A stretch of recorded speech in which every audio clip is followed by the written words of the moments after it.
qu'il y a plus de 1000 plans de licenciement à travers la France et il est nécessaire de faire quelque chose. Et donc en particulier, il y a celui qui touche l'usine PPG de Besançon, avec donc fermeture et 208 personnes qui sont licenciées.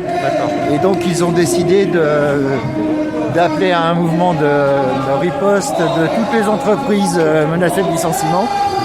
Et en particulier, ils ont été soutenus par les TUI, les salariés de l'entreprise TUI, qui est un voyagiste, et qui eux ont gagné par rapport au plan de licenciement qui devait les frapper.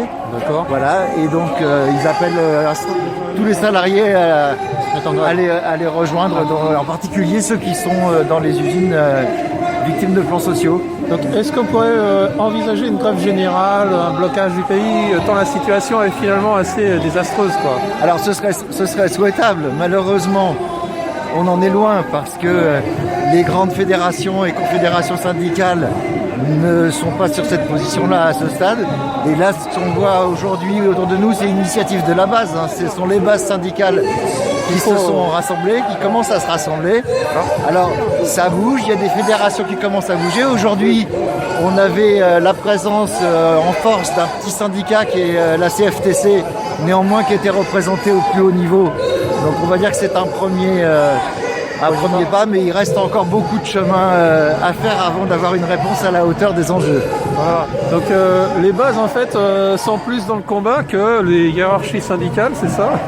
Tout à fait, malheureusement, mais c'est pas complètement une nouveauté non plus. D'accord. Donc c'est les gens à la base qui se prennent en main eux-mêmes et qui se contactent entre eux.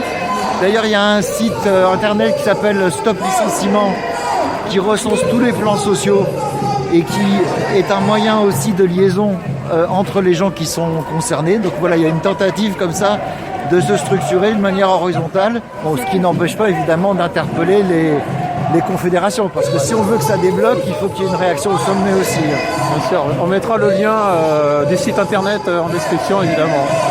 Donc là vous vous présentez en fait un petit journal. Alors moi je suis rédacteur en chef de la revue Militant. Alors ça c'est pas la revue, c'est un tract, mais bon ça donne son logo. Voilà, qui est une revue marxiste et qui, à ce titre-là, je dirais... Vous êtes marxiste? Voilà, okay. Donc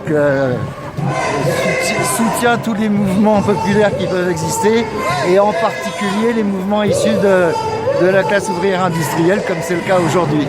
La classe ouvrière, la classe populaire en général, qui est très opprimée par un gouvernement totalitaire. Oui. On le voit jusque dans les Antilles, où il y a une répression innommable. Absolument. En fait. Et pour le coup, vous avez des organisations syndicales au niveau des départements, on va dire, qui sont tout à fait à la hauteur, pour le coup, dans le discours qui est tenu, dans la mobilisation, et qui font très bien le lien entre la question sanitaire et la question sociale, ce qui est un des points très très faibles du mouvement ouvrier en France métropolitaine. Donc un exemple à suivre. Un exemple à suivre, tout à fait, absolument. Merci monsieur. Merci, avec plaisir.